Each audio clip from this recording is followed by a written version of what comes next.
Hello, everyone. Can you hear me? Yep, we can hear you. Fantastic. Thank you. Thank you for the thumbs up there, Barton. Yep, good evening. Good evening, Mr. Ashby. We'll get the meeting started very shortly. I know we have a lot to discuss and we have a limited amount of time.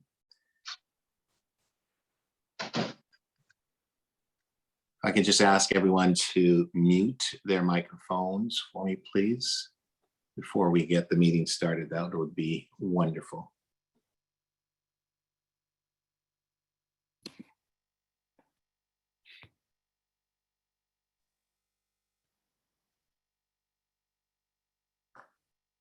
All right, good evening, everyone. It's Michael Thompson here, your City Councillor and Deputy Mayor for the City of Toronto. I have approximately 6 o'clock. The meeting is scheduled to start at 6, but I'll give it another minute or so for those who may be late in terms of getting on to the virtual call this evening. And we know that sometimes people are still having a variety of different tasks that they still have to conclude. And so we'll just give another minute or so, but generally these meetings generally start on time just because of the limited nature of the timing and so on. And I also have a 7 o'clock that I have to get on as well. I know they'll be just a couple of minutes late for that, but I'm delighted to see so many people actually on the call. And I'm just flipping the screen here to see others and so on. So I see a number of folks on the call. So I have now I have 6:01 p.m. on Wednesday, April 27th, and I'd like to call the meeting to order. This meeting is a community meeting that's been called by my office to discuss an application to the Committee of Adjustment for property at 25 Boem Avenue. Again, I just want to remind everyone just to mute their microphones, please, so that we can all hear each other and so on. And so this meeting is being held, obviously, in the City of Toronto, and the City of Toronto does the land acknowledgement, and I'd like to start off the land acknowledgement before we proceed with respect to the meeting. The City of Toronto acknowledges that we are on the traditional territory of many nations, including the Mississauga of the Credit, the Anishinaabe, the Chippewa, the Haudenosaunee, and the Wendat people. And it is now home to many diverse First Nations, Inuit, and Métis people. The city also acknowledges that Toronto is covered by Treaty 13 with the Mississaugas of the Credit and the Williams Treaty signed with multiple Mississaugas and Chippewa bands. And again, just to welcome everyone to tonight's meeting. I'm trusting that everyone is well, and I'm really looking forward to your participation this evening in this meeting. Before we start, the meeting is actually being recorded, and accordingly, the City of Toronto's policies with respect to these meetings and any meetings that we ask that there is a level of decorum that's actually expressed during the meeting. There will be no speaking over people. There will be no discriminatory remarks and so on with these meetings. If, for example, you are not supportive of what someone has to say, I ask you not to speak over that particular person. I ask for your patience and just to listen to the person speaking. And in fact, you may disagree, which is fine. You'll have an opportunity to speak and to communicate your concerns. You'll also have an opportunity to ask or pose questions to city staff and also the applicant who is with us this evening with respect to 25 Boem. If you have questions of staff or anyone else, or for myself, I would ask that you raise your hands. We have the ability this evening because we have limited, and as much as there is a lot of people, it's limited in terms of number of people that's on the call. So I think we have the ability to allow everyone to speak. And so I want to also welcome our city staff who are with us. Renrick Ashby, Manager of Community Planning. I don't see Rod. Is Rod with us, Renrick? Yeah, no, Rod isn't it with us. You Okay, you fair you enough. I you have have his name. myself and Dita tonight. And Bita Mujabi, the assistant planners with. I have two of the best. So thank you both very much for being here. We also have additional City of Toronto staff. Kim Stratton is here, Director of Urban Forestry. And we also have Janice Allen, who's a supervisor, tree protection plan and review. We also have the applicant, Adele Ali, owner of the property. We also have Mark Ellis, who is an arborist with the applicant, and Christina Bamsey, who's a planning engineer and building consultant at Cantum Group. And so they're with us this evening. As I mentioned, ladies and gentlemen, the matter that we're here to discuss is an application for two minor variants at the Committee of Adjustment. And those variants are, and I'll get Mr. Ashby to kind of take a deeper dive into them, but there are two variants. One is the building depth, which the bylaw requires at 19 meters. The applicant is seeking a higher building depth of 21.6 meters, which is a variance of about 2.6 meters. There's also the driveway width, where the requirement is about 5.33 meters, and the applicant is seeking 7.0 meters. Now, those are the variants that the applicant is asking for. However, we know as well that there is a prize wonderful tree that's in my discussion with Rick Schofield, who is the historian for Scarborough.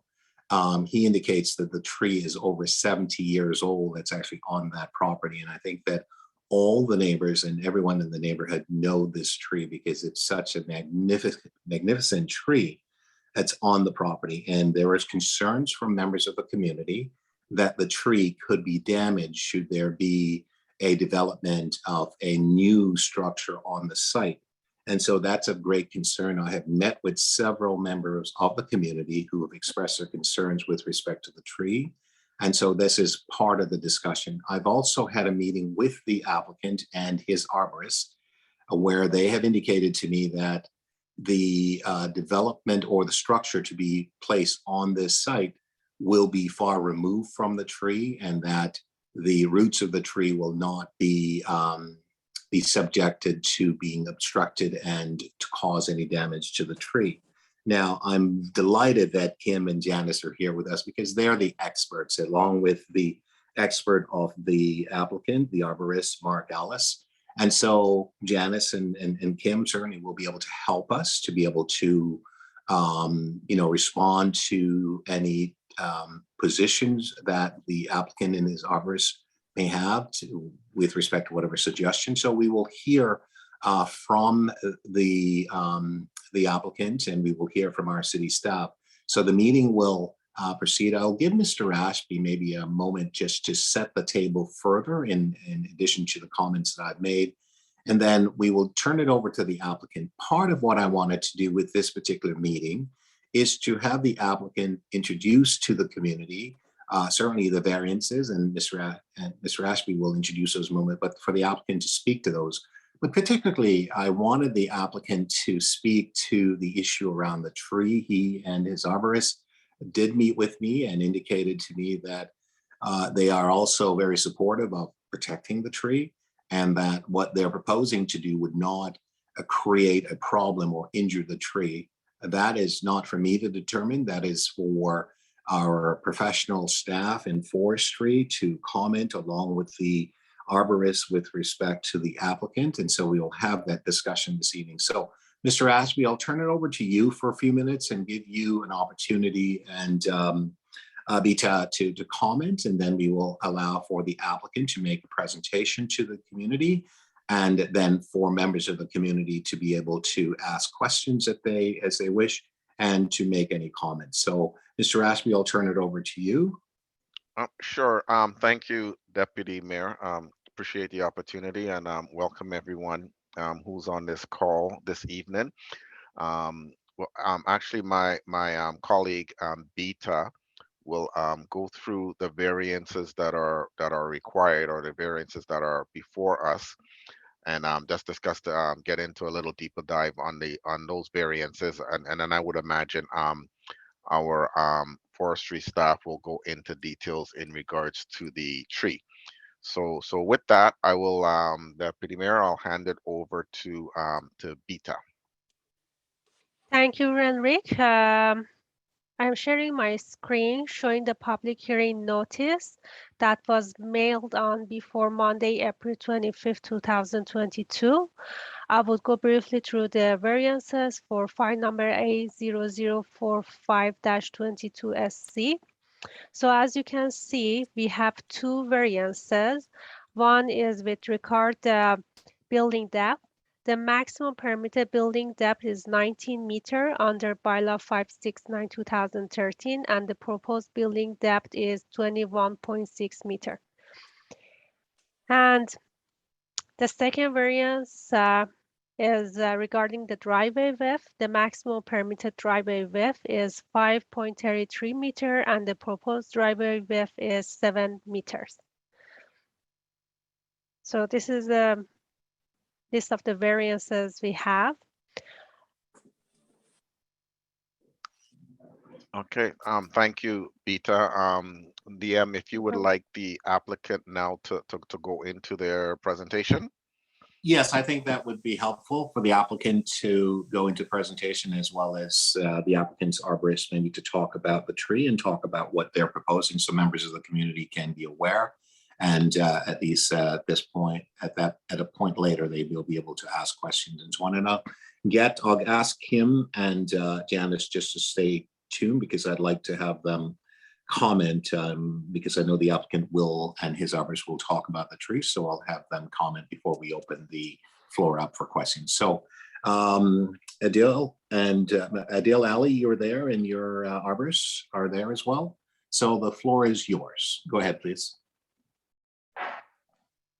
Hello, thank you, Mr. Michael, for arranging the meeting for us today, and I welcome everybody on board with us. So my name is Adil, and I am the owner of 25 Boem Avenue. And as everyone is aware, we are heading to the Committee of Adjustment for two variances, which my architect, Christina and Yaso, will speak on further in more detail. However, we have our architect here, Mr. Mark, with us, and he will tell us more about the tree and what we're trying to do. But briefly, I would like to say that the tree definitely is, just like for the neighborhood and for us, it's very important for my family. And that was the one reason why we bought the property, to make sure that we preserve the tree and not damage or hurt it by any means.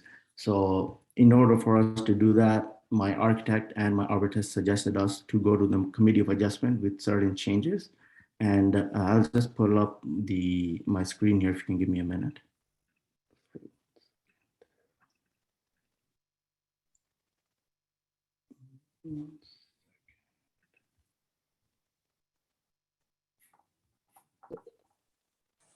Are you able to see my screen? Not yet. And not at the moment. Sorry. Oh, here it comes. It's coming up now. It's coming up now. We're good now. Yeah, perfect. Yeah, so this is the site plan, what we have revised. This is the latest site plan, as you can see.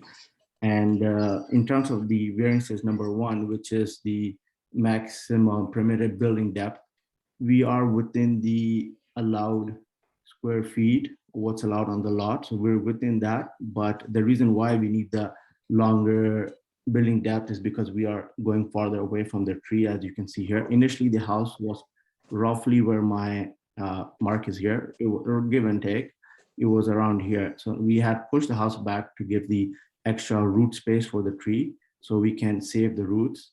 So that's the reason why we are pushing the house away further. And you can see this is the rear set yard back, and we are almost touching it now with the house. And the only reason why we wanted this setback was not to make the house bigger by any means. Is it aware that it's not in-house?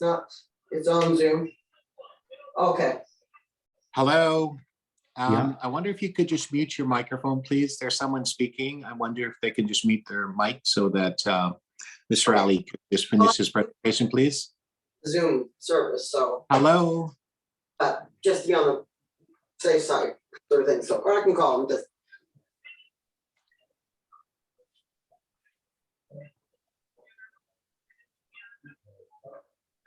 Okay, Mr. Ali, you may continue, please. I think we've just muted that Already. speaker. Thank you. Go ahead, please. Just Thank want to you. remind So- everyone just to mute your microphone, please. It just is very, very challenging to conduct the meeting when everyone's talking. Thank you. Go ahead, please. Thank you so much. Yeah, so that's the reason why we require the setback, so we can have extra space for the tree. Yep. And you can see that we have pushed the house further away. That's number one. And the second, the widening the driveway. Actually, yeah. Yeah, it's hello. Yes, let me just see.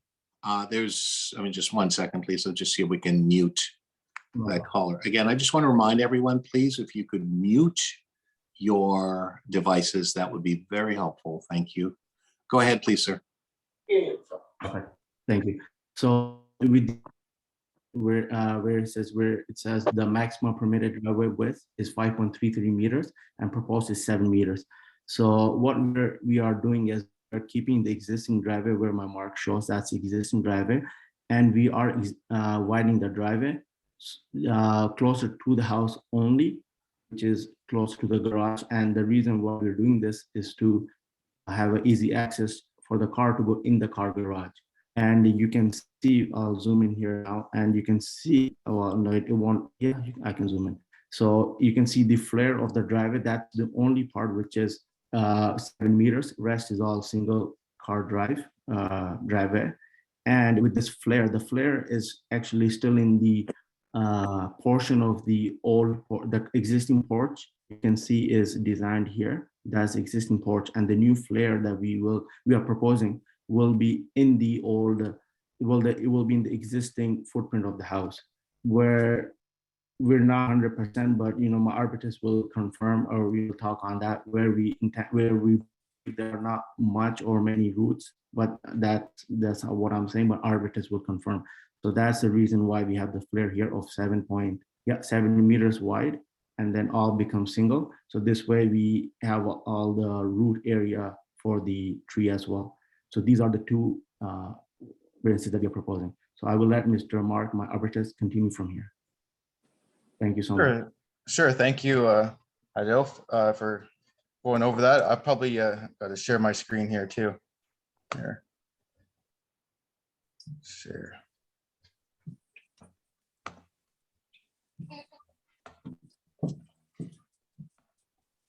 Can everyone see the plan there in front of them on the Yes, screen? it's visible.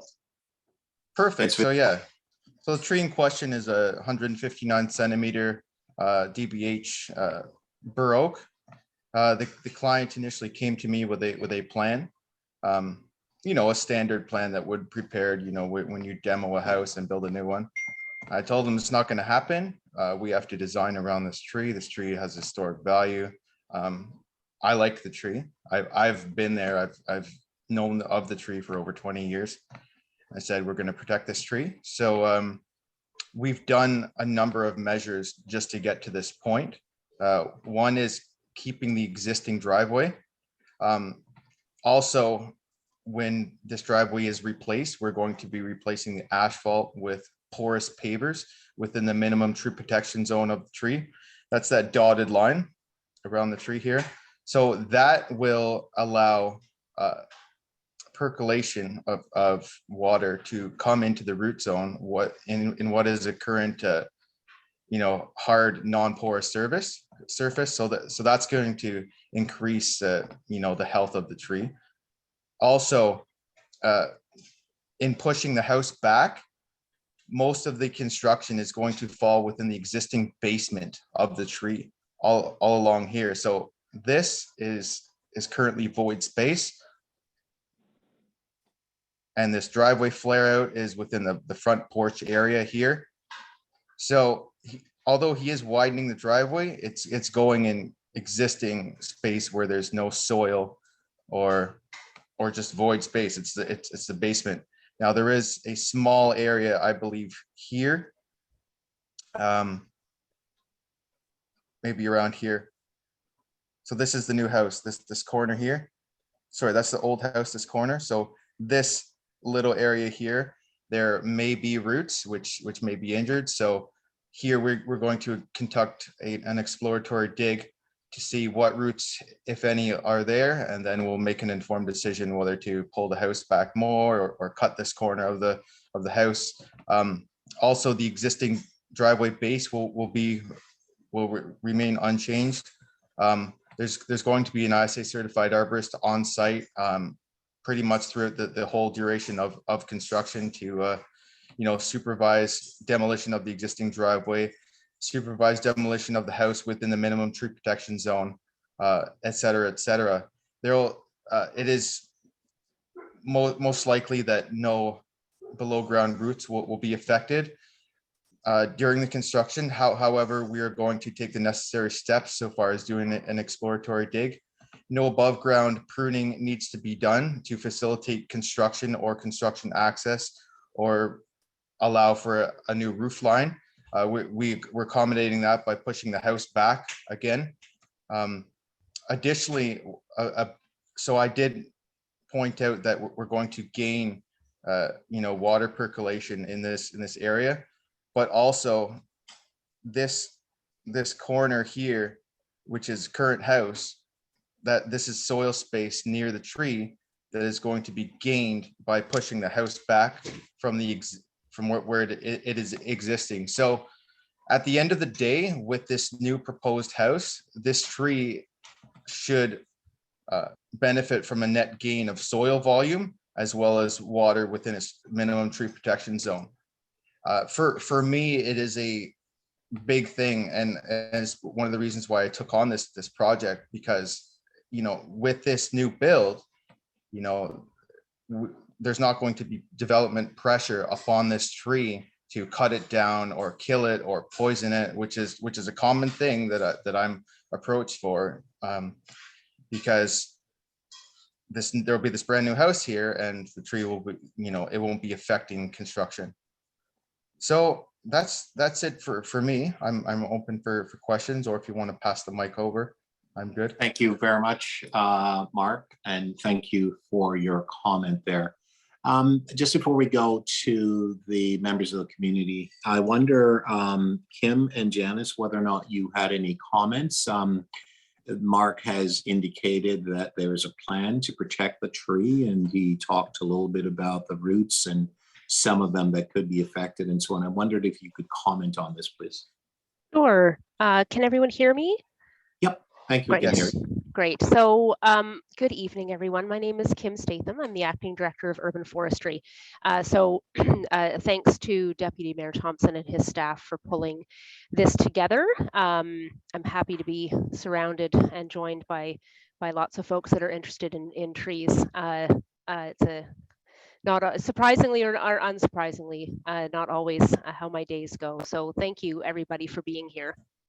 I thought what might be useful is just to comment a little bit on what our role is, and then what my staff team look at when we get in an application and an arborist report like this. And I'll go over this very quickly. Yeah. Kim, can I just, you have just moved the microphone away from your mouth, and it's hard to hear you now. So is that better? I wonder, yeah, that's much better, actually. Sure. There was a little bit of a sort of stormish sound, but I think it's fine. It's just, I guess, movement. I was afraid my breathing was getting in the way, but thank you. No just problem. let me know if this is better. So, okay. So our role when an application with an arborist report comes in, so Janice and her team, our role is to look at the application, review the arborist report, and ensure not only, of course, that everything is accurate, but to assess the validity, the accuracy of what we're seeing.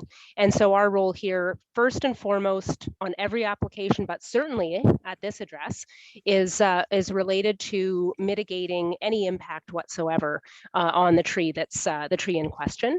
And so, looking at an application comes in either as a removal request or an injury request.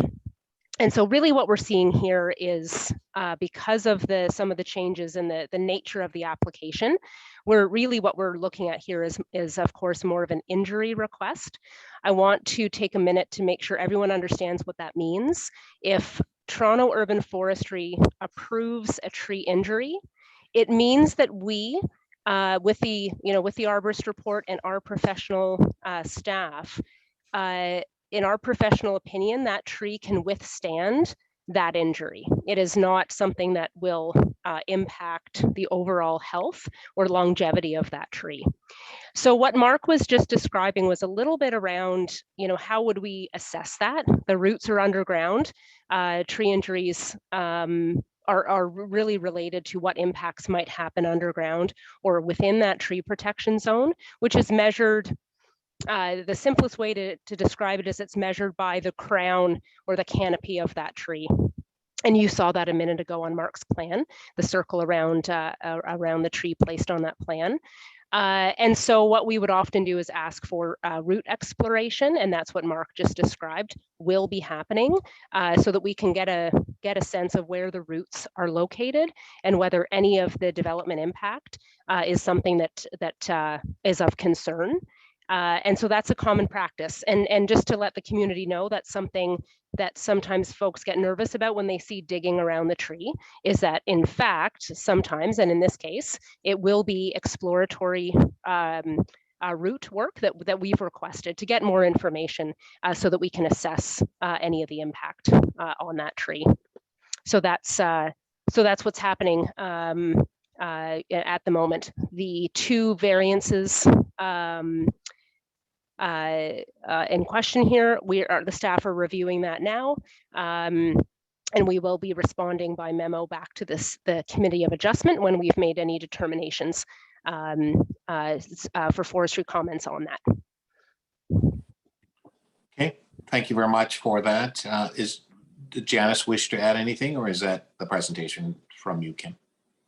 Just give me a thumbs up if that's all there is. I think that's all we need to do now, and Okay. certainly Janice and I can help with the questions as they come. Fair enough, fair enough. Okay, so members of the community, you've heard from Mr. Ashby, you've heard from the applicant and his arborist, you've heard from our professional forestry acting director, and it is now up to you to pose questions to the team and or make comments in order to satisfy yourself. I know as this matter is going to the Committee of Adjustment on the 5th, and it has been stated that there are still work that's being done by our staff, and I don't believe that they've taken a position just yet on it. I wanted them to hear from members of the community, to hear your concerns, and then to build on that. So I have, I think it's Sage. I have a hand that's raised. And I'm just going to, I'll come back to you in 1 second, Sage. I'll just see whether or not there's any other hands. Okay, go ahead, please. You may ask your question. We'll just unmute your microphone. You're at an iPad there. Yeah, iPad. Yeah, hi. Hi. Okay, my name's Andy. I'm actually Ziggy's partner, and we live across the street from the property.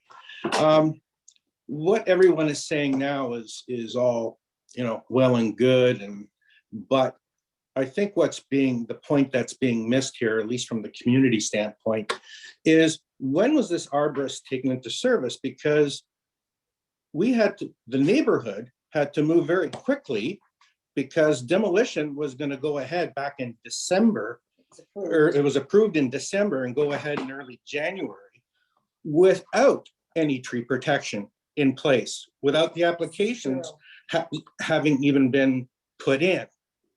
So, it's nice to say that, we're worried about this tree and we want to do all of this. They were ready to go ahead and damage a tree without any protections or approvals in place. So, why? It was a total disregard for the system completely. And I just wonder why, now everything's, now I'm worried about the tree. I'm just kind of wondering why that whole issue has been kind of overlooked or forgotten. Okay, thank you very much for that, Andy. So I guess what you're asking, if I can just paraphrase and you can tell me if I'm wrong, you're saying that, look, You have a policy with respect to tree protection. You have an application that has been introduced for this particular address. There is a tree on the property and so on. What did the city do as part of the application to ensure protection of the tree prior to the community's involvement, to draw the attention to the city and to my office to say, hold on a second here, something's going on, we're concerned, what is the city doing to protect the tree? Is that, do that sort of sum it up for you? Yes and no. I mean, not just the city, but my understanding is it not the developer, the owner's responsibility to get that process started, Well, with their applications? So let's hear from the city, and I wonder, Kim, Because if you nothing was in may- place. The demolition was going to Got you. start. Okay, got you, Yeah. Andy. Let me just hear from Kim, and then maybe if Mr. Ashby and Vita wanted to add something. So, Kim, Okay. you've heard the concern that's been raised by Andy. I wonder if you could just respond to that, please. Thank you. Thank you, Andy, for the question. Okay. Certainly. So urban forestry has a compliance and enforcement unit, relatively new, about 4 or 5 years old. And it is the sole purpose of this staff team to investigate infractions and ensure compliance with the tree protection bylaws. So I do, I can speak to my experience. I did have a call, of course, from Deputy Mayor Thompson's office about the concerns that were being heard through the community. We were able to send someone out to investigate the site that day. We confirmed that we did not have, and Janice, you can just correct me if I'm wrong, but we did confirm we did not have any permits in place. But what the staff was able to do was to reach out and to speak to the homeowner at that time and make them aware of the requirements related to development and Toronto's tree protection bylaws. So immediately at that time, we had compliance from the homeowner and the information that they required to then undertake the permit process and be in compliance with our bylaws. Okay, that's great. Thank you. Let me just move along. And I'd also say to folks that if you want to write something in the chat, you're welcome to do that if you don't wish to raise your hands. But I'm looking for hands now. We've heard from Andy about the tree and there's been a response. I'm wondering whether or not there are concerns with respect to the 2 variants and or additional questions with respect to the tree as such. Mark, I'll come back to you in a moment. I think you have a raised hand. Let me just check the screen here, Mark, to see whether or not there's any residents who have their hands up. And I don't see any at the moment. Mark, I think you wanted to respond. Did you want to make a comment regarding Andy's comment and Kim's? Sorry, just unmuted my mic there. Yeah, go ahead, please. I'm just going to pull up my arborist report because the resident asked at what point the arborist was engaged. So I'm just going to look at the date. I visited the site on February 10th, 2022. I also want to point out that I have worked with this particular client on several other projects within the past. So he is aware that of tree protection bylaws and obtaining arborist reports, tree protection plans, exploratory digs, tree protection fencing. I can tell you that when I did visit the site on February 10th, no demolition had taken place. Okay, great. I have thank you very much, Mark. I have a raised hand from Karina. Hi there. Hello. There's a couple of things. Mark, you were engaged on the 10th? Yes, And February I 10th. believe the residents, I contacted the city about this on the 9th. So you were sent to assess the tree after the fact because demolition was going to begin the following Monday. And already forestry had no permits in place. They had nothing on the tree arborist report at all about it. It obviously said B instead of A on the report that they would fill out to go with their package that they hand in. I'm sure everybody knows from the city what I'm talking about, right? The arborist, like when you have to send your package in for permit approval. Yeah, did you want me to respond to that? Well, you were hired a day after we, the No. community, reached out And Yeah, you're Karina, saying that, if you just give him a chance to respond, then please. Yeah, Go ahead, I please. did the site visit on February 10th. I was most likely contacted about a week prior because at that time of the year, we're about a week out before we can get it to site. So I was most likely contacted a week prior, February 3rd. Okay, great. All right, so Karina, I'll but give you a that would chance be just to after all the finish the paperwork. comments, and then I'll turn it over to Alex. Now Yeah, come back to you, after Randall. all the Go ahead, please. paperwork was entered. So I had asked the original permits guy, Samir, for copies of the original plans. And he said I needed to file a Freedom of Information request. And I want to know if I still have to do that or if I'll get copies of the original site plan. Because there's more than, like, there's another tree on there too in the back. Not that it matters to me, but they're marked on the survey that I'm looking at now. There's a couple of them, deciduous. And also I want to know if they're larger than the 30 centimeters and they're going to be afforded any protection, or if, I think it's a Manitoba maple or something. So, it's not a big, beautiful oak tree, but if anything's being done about that. I'm also wondering, because this is such short notice and we all have to have a deposition in by tomorrow, I believe, I'm wondering if everybody has seen the report for action from the city of Toronto, the planner. Have you all seen that yet? It's been posted. So Karina, thank you very much for those two comments. And what I'm going to do is I'm going to ask the applicant and his arborist as to the first part of the question is additional trees are on site. What provisions or protection are being offered those trees? And then Mr. Ashby, maybe I'll get you to comment because I know you had your hands up and maybe about the planning process in terms of the timing to allow members of the community to respond and so on. So Mark, I'll turn it over to you and then we'll go to Renwick. So Karina, thank you very much for the questions and also the comment. You're welcome. Sure. Thank you for passing it over, Mike.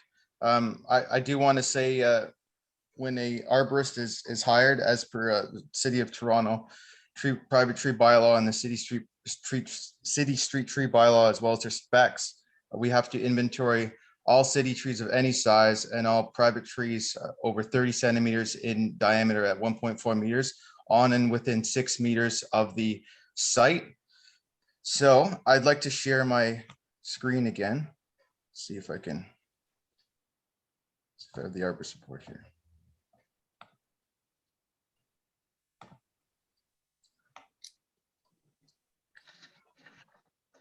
Just give me one moment here.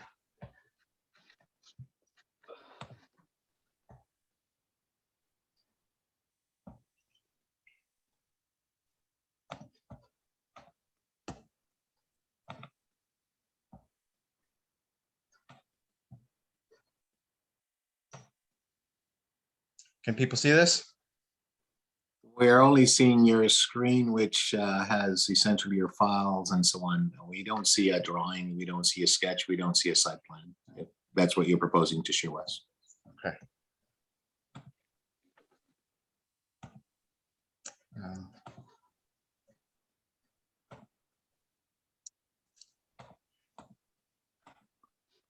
Why don't we just go to Mr. Ashby and you basically try to work on that, Mark, and so we can come back to you. Okay, Sure. go ahead. Okay. Thank you, Renwick? Deputy Mayor. Yeah, thank you, Deputy Mayor, while Mark is trying to key that up. Sure. What I just wanted to say is when applications come in, there are a number of requirements that that's incumbent on the applicant to do. And I would imagine in this application, a tree inventory and an arborist report should have accompanied the application at the beginning, right?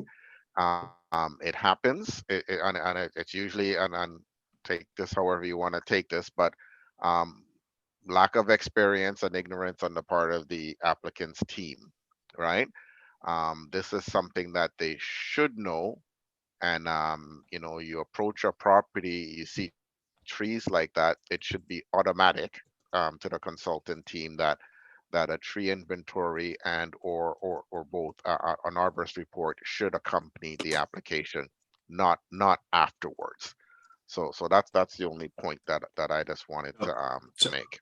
So that's consistent with respect to Karina's concern and so on. So Yeah. that should have happened. It didn't happen, and we Exactly. were able to catch it. Okay, that's great. So that's respond. Mark, over to you. You have your screen Yeah. up. Go ahead, please. You guys hear me? Yes, go ahead, please. Yeah, so when I did visit the site, there was no other city-owned trees or private tree bylaw protected trees on or within six meters of the property. I know one of the residents spoke in regards to a Manitoba maple within the backyard. That's not included in my report because when I measured it, it was 28 centimeters in diameter. Manitoba maples are an invasive tree species. They generally seed themselves in unmaintained locations. The Manitoba maple in the backyard is like right on the west property line. I will tell you, I have advised the client to remove that. They don't need a permit at this time to remove that. However, if it is not cut down, in 2022, it will most likely grow over bylaw protected size and will require a permit. Okay, thank you very much for that, Mark. And I'll just ask you to unshare your screen. I'll go back to the full screen where I can see everyone. I can see any raised hands. I believe there was Alex. You had, yes, Alex, you have your hands raised. We'll just unmute. Go ahead, please, Alex. You are unmuted. Sure. Can you hear me? Yes, we can. Thank you. Okay, Good perfect. evening. I guess mainly kind of touch on Andy's aspect there that wasn't really answered was initially Mark just said he's worked with this client before in terms of arborist on other properties that he's done. And with all due respect, in terms of saying that his main priority was the tree, it kind of comes down to the aspect of it was days away from being demolished and there was never any application, nothing put through. So I guess it's really an answer that he can only give. But if he's done this before with this arborist, how come there was never anything in his mind to put through as an application for that tree? There's no real kind of excuse for that in terms of not doing it. Okay. And also, where are the new pipes going to be going for the construction as well? Because I think they're currently under that tree as we speak. For sewage and water and all that. So whereabouts are the new pipes going? Will they interfere with the tree? And also just to touch on my previous request there as well. Okay, thank you very much for that. That's very helpful. I'll turn it back over to you, Mr. Ali, and your arborist. Mr. Ellis, if you could answer those two questions, certainly about the initial concerns about the tree and the application process and what you did or didn't do, and then the issue around the new pipe. I just want to remind everyone, we have the meeting will go till 7 o'clock, and I understand that there is a need to kind of address some of the the history and the elements that didn't go right and so on. But we are in a process where we've identified all the concerns, and certainly thank you very much to members of the community who are stewards of the community and are aware. But I really want to get to the two variances. Want to understand what the views are from the community. And also, obviously, we are learning about what is being done with respect to the tree protection. And so I'll turn it back over to you, Mr. Ali, and your arborist to answer Alex's questions. And they're two important questions, quite frankly. Go ahead, please. Yeah. Hello? Yeah. Yes, go ahead. We can hear you. Thank you so much for the, yeah.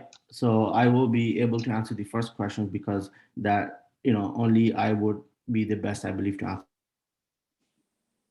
Second question, Mark will be better because of the experience he has. So with the number one question, I'll give you the history of this property. What happened was initially I hired a surveyor company. It's a well-known company. It's pretty big in the business. So I hired them to do the survey for us. So what happened was they did the survey for us and they gave it to me and I passed it on to the architect. And we did the design and we moved forward. So I have done this in the past, but I don't know how to read the surveys because I'm not a builder. So I don't know how to read the survey properly. So what we fenced up the property because my tenants moved out. I believe that was end of January, mid of January, somewhere in there. We fenced up the property because things got disconnected. So we fenced it up. We didn't bring no excavation machine to demo the property down. Right, that was number one. We did fence it up though because there was nobody living in, there was no point of anybody go in and out. So we did fence it up. There was no machine on site to demo the property down. And with the surveyor, what happened was the surveyor, he made a mistake on the survey, which is documented, and we are going back and forth with the surveyor, with our lawyers, because this was error made by them, and which has brought us to this position. Typically my architect, they never visit the job site. They and not only my architect, but what I've seen, I discussed with my other friends who have built in the past, and they said the same thing. Their architect typically don't visit the site, so they always go by what's on the survey. The survey was supposed to be accurate. However, the survey overall is accurate, except this mistake. To be very frank, I'm not too sure why they wrote the wrong size of the tree on the survey. So we went off with that. And that was the reason why we never submitted the arbitrator's report, because I wasn't aware that that's how we will have to do because of the mark size on the survey. So now this is something we have to get fixed from the surveyor, and this is why we are here, if that kind of clears up. We'll turn it over to Mr. Ellis now, please, with respect to the pipes, where the placement of the pipes and the issue surrounding where obviously the pipes are going to be placed. Sure. Can you see my screen? Yeah. Okay.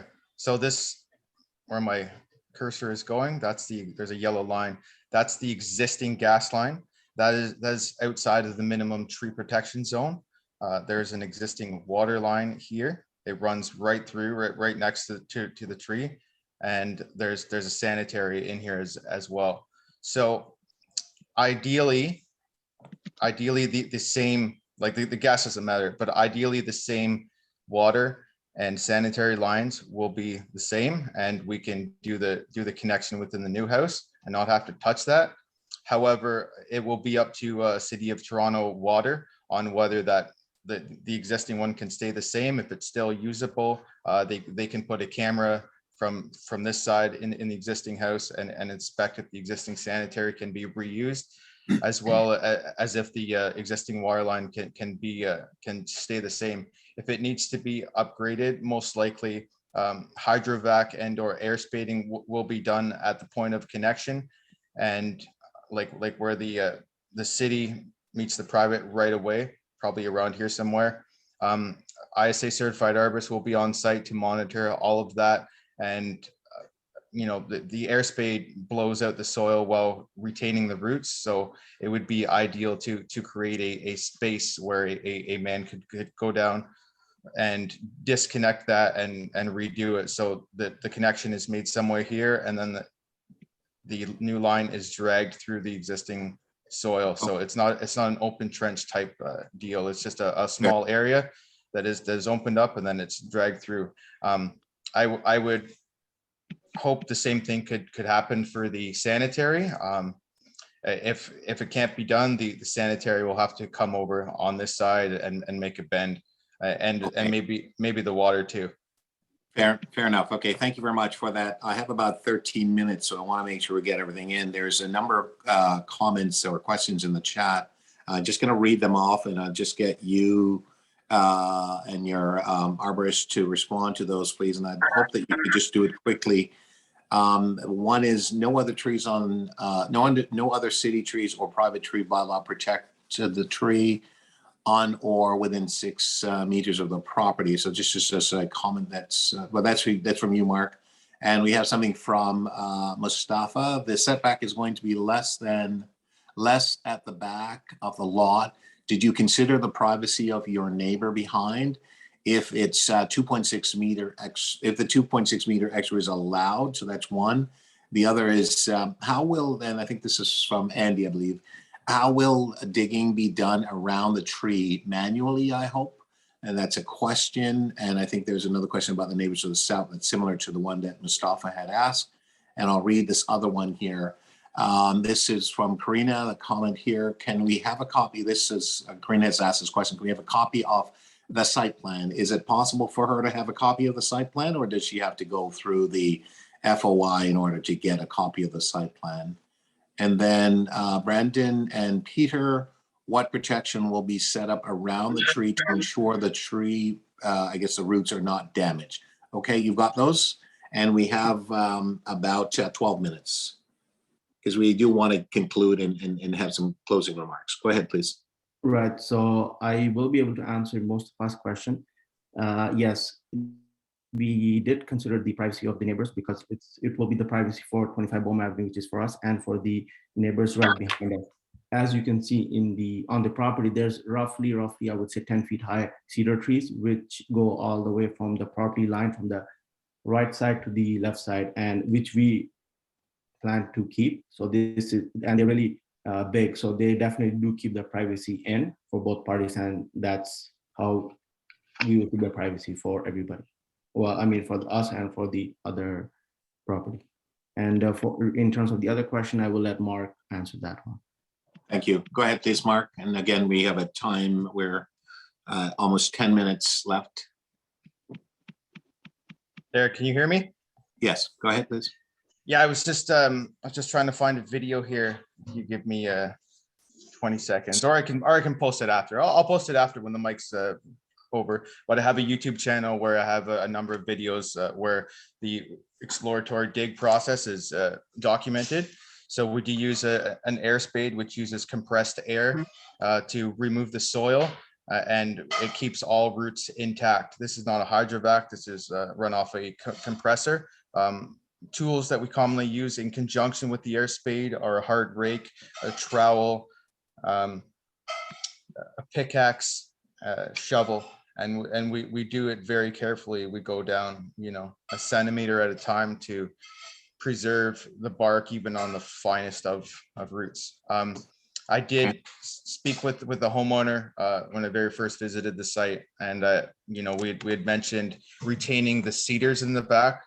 All of those trees are under bylaw protected size. I think they're all 20 centimeters or under, but I did encourage him to retain them even on the initial site plan, because that's going to provide privacy. It's like an established cedar hedge that's going to provide privacy from the neighbor to the south. Okay, that's great. Can you take your screen down for me, please? Yeah. Okay, thank you. All right. Okay, so I have, I believe there's, Karina, is that a new hand? Because I'll give you an opportunity to ask one final question there, and then we'll go over to Mr. Ashby, and then we'll kind of start wrapping this up. Go ahead, please, Karina. Way too many questions, but the one is, I asked about the report for action that the City of Toronto has posted on the link that we all have, right? Yeah.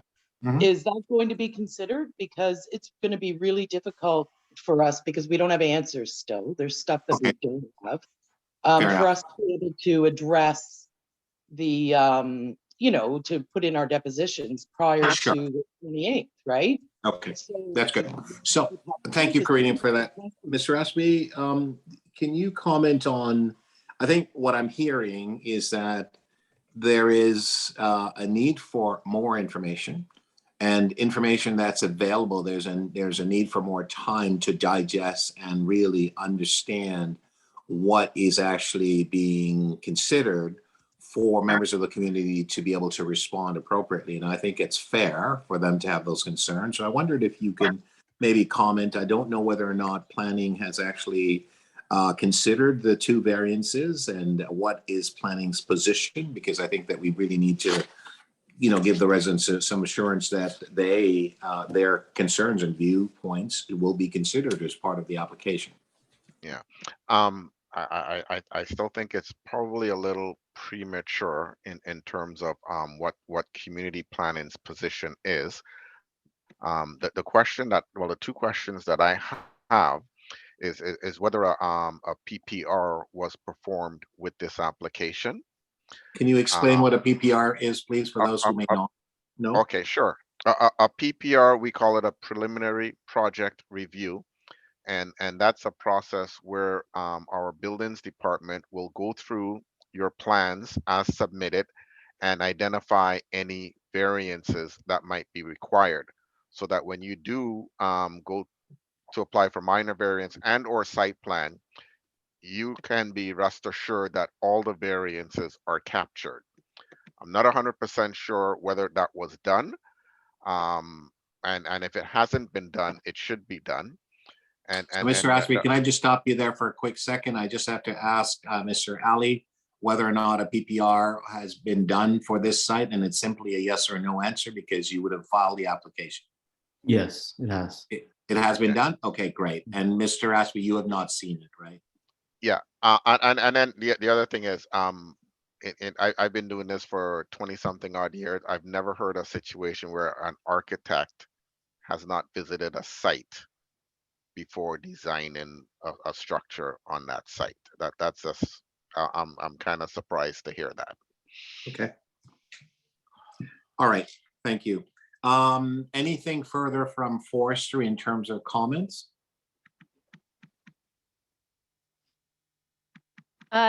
Thank you. So just to, Mr. Ellis put something into the chat, and that was to answer Brandon and Peter's question about what does tree protection look like.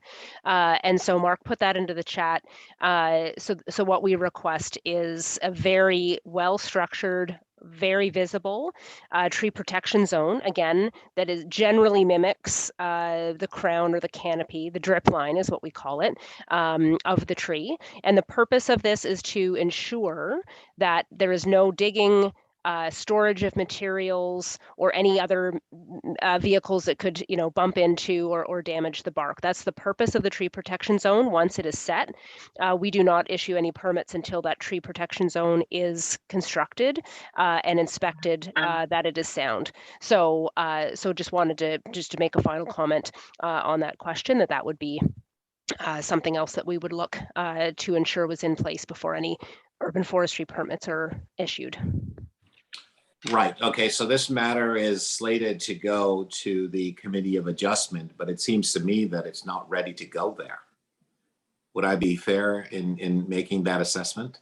It seems to me that there's lots of concerns, lots of questions, and I understand the applicant's interest in moving this matter forward, but I think from a community's perspective, I don't believe a lot of their concerns and questions have been satisfied, and I think that there should be an opportunity for that to take place in order for this good neighbor application to be in place, because I think that there's a lot of concerns. So Mr. Ali, I wanted to get your quick response, because I think what I'm hearing from members of the community that there's a lot of unanswered questions at this point. So I'd ask for a deferral on this, and it seems to me that would be my continued position, that we defer this further to allow for further consultation and discussion to take place. I think that there's a lot of questions that members of the community have raised and uncertainty, and I think affording them the opportunity to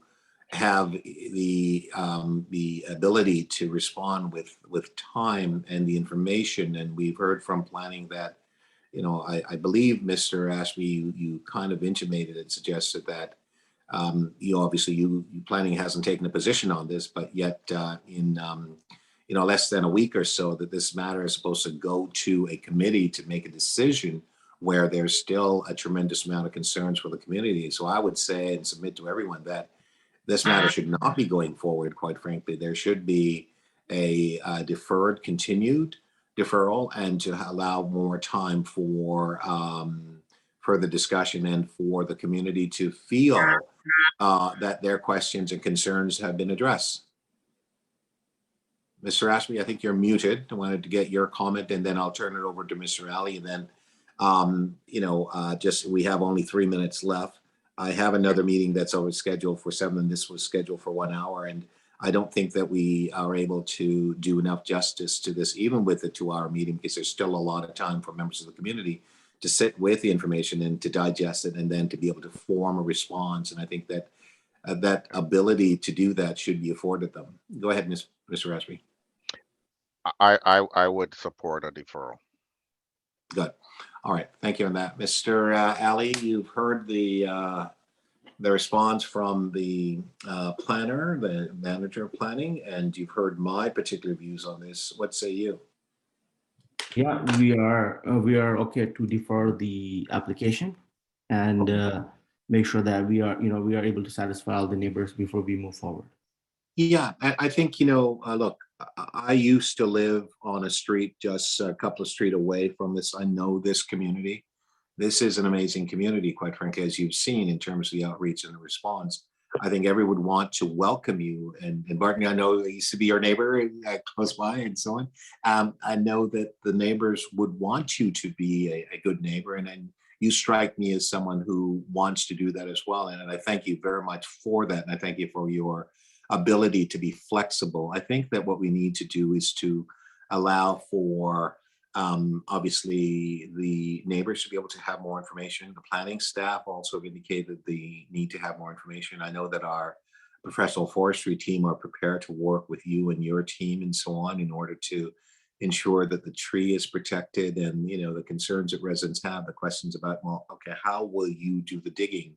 I think most of us are not really that professional in that sense in terms of knowing the ins and outs and how to use the air devices to protect or to blow around the dirt and so on. So I'm going to suggest that we will continue to work with the applicant and the city staff. I don't want to sort of belabor this by extending it for another 3, 4, 5 months. That's not really what the objective is. I'd like to put it back maybe just one cycle, which would be, let's say, within the next 30 days or so. We will bring all of the information together, bring the parties in. We could have another of these meetings. We may want to schedule it just a little bit longer so that we are able to sort of bring all the concerns and the questions. And at that time, residents would have had more information to be able to help them to form their particular position and opinion. I'm hearing valid concerns from the residents. I'm hearing questions that are appropriate. And Mr. Ali, I have to commend you as well, sir, that you're prepared to listen, prepared to work with the residents, you and your architect, Mr. Ellis, and I'm really encouraged by that. And I know that delay is always challenging for everyone, but I really think that as a good neighbor, which you have indicated to me that you're hoping to live in this property with your family, I think a good start would be and you've agreed to obviously to a deferral. So we'll work through that, and then members of the community, myself and my office would respond back to you to ensure that you have additional information that you may require. And then you obviously are able to get in touch with the planning staff and our forestry staff, and that we would schedule a meeting, I would say within the next 30 days, and we would come back. And in the interim, if there are questions, Mr. Ali, I know you and your arborists are available to talk with the community. I know that you would send a communication out to the community and so on. And this was an opportunity for us to talk a little further. I don't think that we have arrived at the appropriate solutions that is comfortable for the community. And we would then arrange to have the information and then come back again as a community and with the professional staff, both from your side as well as the city side. And then we could have some further discussions and come to some type of conclusion, resolution, hoping that the community will be satisfied with what's being proposed and the information. And at the same time that we could come to an understanding in order to allow you and your team to move forward with your plan, whatever those are, going back to the Committee of Adjustment and so on. So if that's okay with everyone, I'm just looking for the thumbs up if I can see that. Just scrolling through the screen, and I would definitely get back to you, Brandon and Peter. I'm looking at you guys. I want to see, okay, got the thumbs up there. Don, how are you doing? I'm looking at the thumbs up on that. And Janice, Mustafa, okay, and I see all those. So I appreciate the time that you've spent with me this evening, and I would look to get back in touch with you within the next 30 days. And we would obviously work through to address the concerns and so on. So I thank everyone for coming to tonight's meeting.